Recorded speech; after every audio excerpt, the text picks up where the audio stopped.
Good morning, everyone. There were some clear themes that came out of Digital Isle 2022, which we've seen all the way through 2023. These include things like skills, speed and ease of immigration, housing availability, work permits, money val on the Financial Action Task Force, the need for a more joined-up government, and, of course, ESG.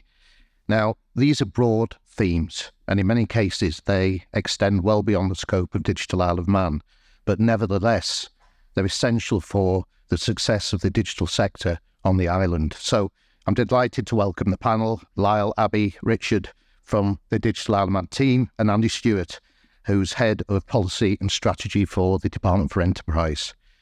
So we're going to discuss some of these things. We're going to look forward to our plans for 2024. For the audience, we do have Slido votes for this. If you would like to ask the panel any questions, please feel free to do so. They should pop up on my iPad and I'll reflect them as best I can in the time we have available. So let's get straight into it. Andy, a question for you. Skills continues to be of the utmost importance to the success of our digital sectors on the island. How is government assisting business to import, to develop, to grow the skill sets they need in the short, medium and longer term? Thanks. Is this on? Can everyone hear me? Thanks. Great question. It was a key theme last year. I think it's a key theme across most sectors of the economy. Government has certainly recognised that. So this year in particular, recognising the breadth of challenge for skills and availability of labour, that's better, across the entire economy.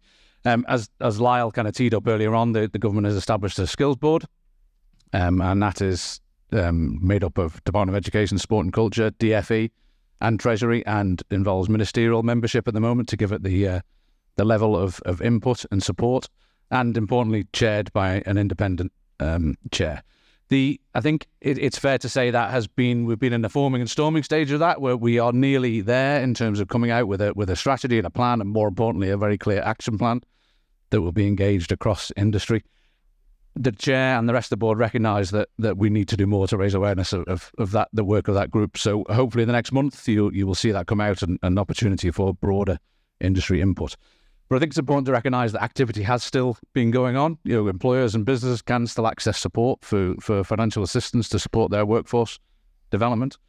Locate still offers and provides skilled worker campaigns and talent attraction. We are still seeing, as we heard from the Minister's open address, an increase in economically active population. So work has still been going on. I think we need to do more to highlight it and promote it and bring businesses in. The skills board are very clear that employers need to be at the very heart and the very centre of that work. So.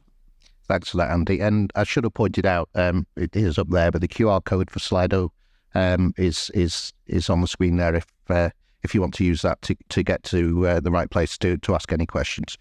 Abby, a question for you in that case. I'm going to turn to immigration. In many cases, it's a key component to importing talent.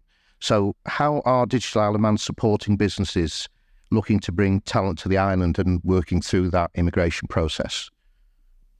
Okay, so importing talent to the island is very different in a post-Brexit world. In previous times where you had people from the EU, it would be as simple as a work permit and it would be easy to get them across. Whereas nowadays, the pull on immigration is much bigger. Now it's a full visa process.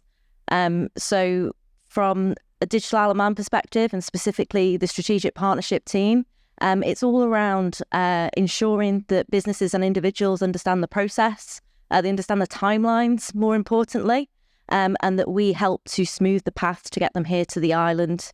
I say this all the time, but communication is key. We need to communicate more between businesses, between departments as well. So a lot of the time it's about us highlighting to our colleagues at Isle of Man Borders that, we've got roles coming, we've got perhaps big projects that we need to projectize and put some resource and time around it. But for us, I just say, the more that we know, the more that we can help. So, work with us and we'll work to help to smooth the path to get your people here.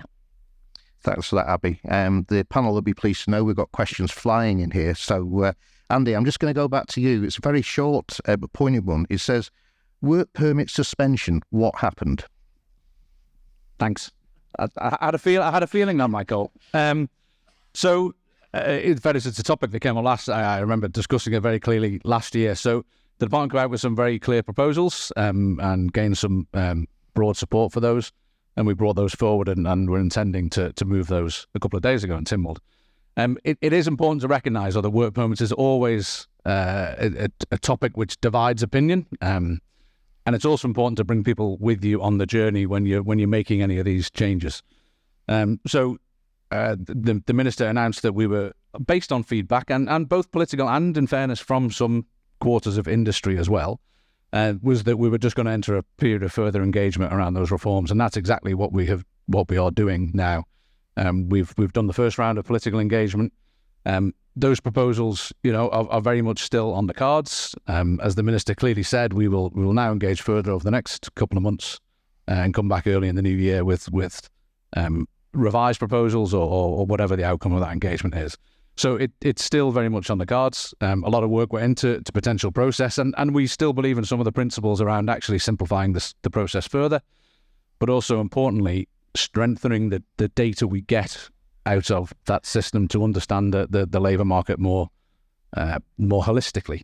So still very, very strong support for an improved, enhanced registration process and further simplification. So you will see more develop over the next coming months. Thanks for that, Andy. So Lyle, one for you. It's a question on AI. It says, with the rise of AI as an enabling tech in GDP growth, is it right that jobs created continues to be a key metric of success for digital going forward? Yeah, I think that's a good question. I hope this is on. I think jobs created is a very it's actually not that easy for us to measure, but it's very clear measurable. We really want economic value, but when you look in the context of other challenges we have, every year we talk about skills. How do we get more people? How do we, how can businesses grow if they don't have the people they need? Increasing productivity using AI, obviously, is something we should be looking at and seems like a very clear solution. How we measure that is a challenge. There are a number of ways that we could look at it. We've got a GDP number up there. It's not a great number, but if we can do GDP versus the number of employed people, we'll start getting a bit of a sense of how more productive people are. But that is certainly part of the work we're going to have to do in a business case in terms of what that measurable is. I, for one, welcome the idea of going after a metric which isn't jobs, because I don't think it's always just about jobs. We just need to find better ways of actually measuring that. Thanks for that, Lyle. So there's another one for you, actually, which is a bit of a follow-on. It says, is there scope within Digital Isle of Man for financial support for business to explore and or implement AI into their business offering? It's within DFE. There's absolutely scope to do that kind of thing, depending on what you're doing. But we do have grants available for a variety of different uses. I think that there's some work that we need to do as we pull together our AI strategy to bring those to light in the right way. So some of our assistance schemes are a little hidden away, there could be perhaps a little bit of a lexicon or some modernization of the language of that to make it more apparent to people to know where they can use some of these tools. So that'll be certainly one of the things we're looking at. Thanks for that, Lyle. So Richard, I'm going to turn to you. This is a question from the floor. It says, digital innovation touches all island industries and individuals, and so should the 2024 and beyond strategic plans prioritise the infrastructure elements. I'm not sure I understand the full stretch of the question. I mean, if you're talking about the underlying infrastructure such as fibre and our satellite services, they predominantly support every industry on the Isle of Man. We can't function without these underlying technologies that drive our innovation and our growth. What we're looking at in the next year is, yes, we're looking at how we drive the island to 99% premises passed with fibre, but you don't get the true benefit unless you could actually get people onto these networks and using them. We've seen around the world where countries have cut off with their undersea fibres being damaged, that their economies grind to a halt. These networks are fundamental into everything we do. So it's important that we have these underlying foundations there and are strong and stable and resilient to support everything we do in the digital space. Thanks for that, Richard. Just while you're on the hook, actually, there's another question. One of the recurring themes that came up in 2022 were around digital government and more specifically electronic signatures and digital identity. Can you provide an update on progress around this? I can. So the Electronic Transactions Act is now 23 years old. And for an act that supports digital signatures and digital IDs, that's clearly far too long. We have been talking to industry around this. In fact, it was industry that came to us and said, look, you did a consultation on this back in 2021. What's happening? Can digital step in and try and help drive and change this act? So we've done a bit of work with industry on this. We've tried to understand how the act might change, how it might look. Clearly, there's a lot of work to do. Some work's already been done. The AGs have already tried to draft some new EIDAS functions within to the act, but it's difficult, it's complex. If we look around the UK and the EU, because of Brexit, they're both taking completely different directions when it comes to what they're doing in this space. So we need to really make sure we position the Isle of Man to benefit from both of the directions the EU and the UK are taking. So we're taking our time to make sure we get this right. We have engaged with some experts that are working with the UK government and the EU on what they're doing in this space. They're working with us now. We expect to have some sort of drafting instructions in the new year. And we intend, it's on the legislative programme for next year, to actually bring a new act to Tynwald by the end of next year. So things are starting to move, and we're starting to work with industry clearly to try and make this happen. Thanks, Richard. Andy, there's one for you here. With the UK having recently increased the living wage, how do you see the island's own living wage review having an impact in attracting new skills to the island? Thanks. So obviously that news broke yesterday, and the UK announced it's part of an annual cycle, and in fact the Isle of Man is currently in its annual cycle as well. So just important to differentiate the minimum wage and the living wage. So the living wage is a calculated figure. The UK call their living wage their top level minimum wage, so it's equivalent to our top level minimum wage in the Isle of Man. So that process is underway at the moment. The Minimum Wage Committee is an independent committee, is calling for evidence as part of that annual review, and then the Department of Treasury will consider the rates to be proposed. Obviously, there's already a clear direction being set in the Island Plan with a commitment for the minimum wage to reach parity with the living wage by 2025. That's clearly an important part of government's plan. It's one that the whole of Tynwald supported. So, you know, the news will come out in the new year once the Department of Treasury has considered the committee report, considered the other factors. But clearly that ambition has already been set to reach parity and reduce that further this year. How will it impact? Clearly in many sectors, work needs to pay, and for the Isle of Man to have a proposition to attract skills, it's probably more relevant in some other sectors than the digital sector specifically. But clearly the island needs to have an attractive proposition, and part of that is pay. Thanks for that, Andy. So Lyle, I've got one for you. The question is, if you believe AI will boost productivity rather than jobs, where will Treasury replace lost income from NI and taxes? So I think the important thing is that the vision is that there wouldn't be any lost income. It's not that jobs are replaced. It's that people do different jobs of higher value.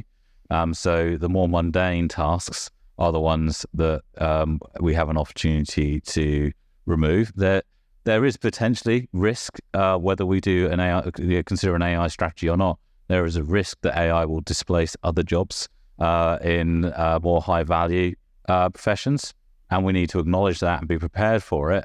But again, make sure there's opportunities, and there are opportunities for those jobs to shift elsewhere. For a sector where we all recognise there aren't enough people to allow businesses to grow as quickly as they would like, freeing up people to do slightly different jobs or to move and retrain is a great opportunity without actually losing that exchequer benefit from having the people economically active on the island. So there's a related question, and I think it's just worth making this clarification. So the question is, are jobs created new people to the island or simply a movement of the existing workforce, which is already short of resource? So typically what we try to do with our numbers is to be measuring new jobs to the island, which is why we have a strategic partner team so focused on helping immigration numbers, which have been high this year.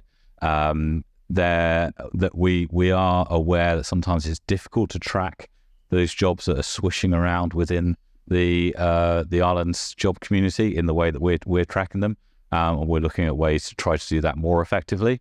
The numbers that you see us report are the things that we see in front of us, and it'll take us some time to be able to see what tax take numbers are. And when we look at the economic dashboard, that's generally some way behind the numbers that we're looking at. But these are the ones that we see that we've got direct control of. And yes, it should be new boots in the ground is what we call it. Now, I don't want you to think I'm picking on you, but I have another question for you here, Lal. So the question is around data stewardship. It says, how closely is Digital Isle of Man coordinating with our Channel Islands counterparts in respect to data stewardship? They've also been exploring this. They have, and we're fully aware of that. And we have had conversations around that. My counterpart from Jersey was supposed to be here today. Unfortunately, couldn't make it.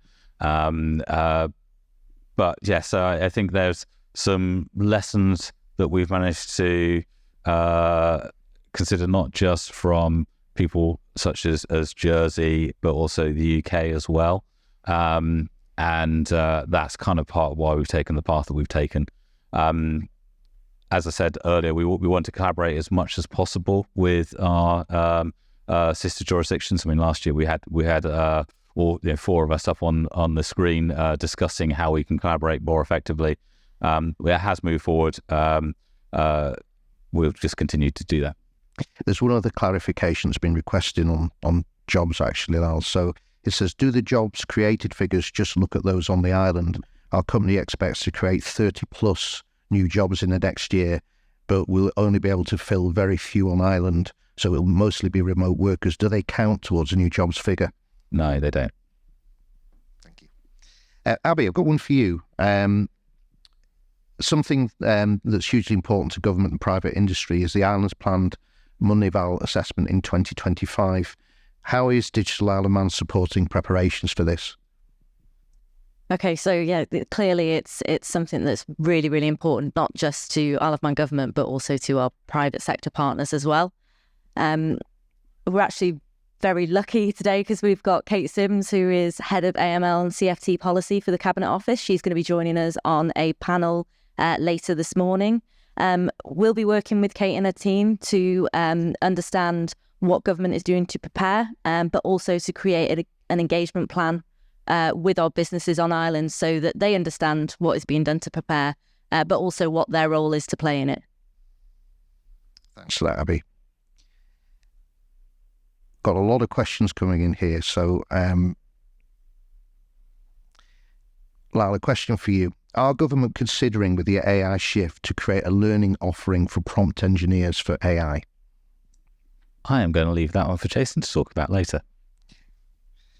Okay, so another question to you, Lal. Is the intention to make the island the Silicon Valley of AI? How many companies are here now? How do we stop them leaving if they struggle to recruit? Wow. So yes, we have a. Again, Jason's going to kill me if I disclose too much. So just in 5 minutes, Jason's going to go through what the vision of AI is. So hopefully that will be clear soon. But our AI is one component that we're looking at. That against a very broad range of things. Our role is to make sure that businesses have everything they need to grow here. That's the previous question around do we count remote workers? No, we don't. But that doesn't mean that we don't work with businesses to help them grow and recognize the importance of having remote workers as well as local workers. We want to make sure that businesses have access to the right people, have access to skills, have access to everything they would do anywhere else in the world to be successful. And that means that we have to create a very multifaceted approach.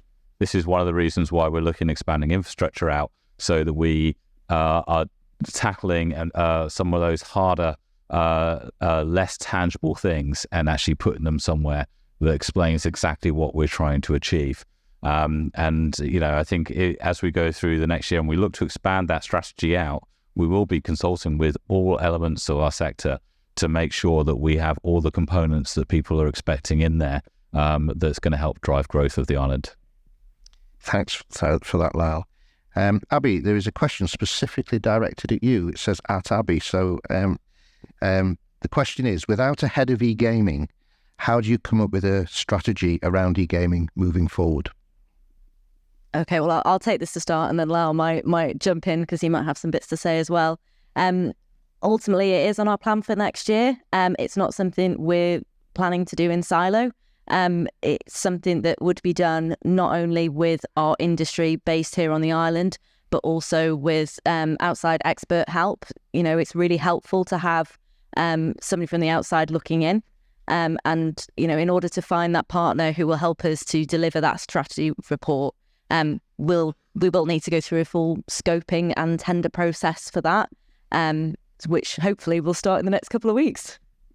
Hopefully, and I think it's important to recognise this strategy it's not our strategy; it's the island strategy. It's the strategy that's being led by the sector as well. So we've created the premise of creating this strategy along with EGSAB, the Gaming Strategic Advisory Board, who've been feeding into this. The whole approach to this was agreed through them. We will be asking our on-island businesses to help make sure the scope is right before we go out to get a report and a paper written. And we'll make sure that when that paper is written, it's not written just in a room with somebody's door closed, that people are going out and engaging with industry to make sure that they recognise what the true opportunities and challenges on the island are. But it's, that strategy is for the benefit of the e-gaming sector. This will facilitate getting it done. Okay. Another one for you, Lyle. It says the pace of AI advancements and changes is arguably quicker than any tech in the history of mankind. Will the proposed strategies factor in encouraging swifter decisions being made by Treasury for funding initiatives? Lovely. We will. Our business case is looking at creating a funding model for the next 5 years. Exactly how that's going to work, I think, is going to be a dialogue with Treasury. But I think the recognition that we need to move quickly on this is there. I am hopeful that we will be able to have a very constructive conversation about how to move this forward and embrace the opportunity now before this all gets a bit stale and before we miss the boat. Okay. So another question about how Digital Isle of Man relates to other parts of government. So the question is, how much influence does Digital Isle of Man have on other parts of government? It's good and well wanting to attract talent, but if the cost of living is too high and people who move here are struggling to access basic services, that essentially undermines you. So, I think so.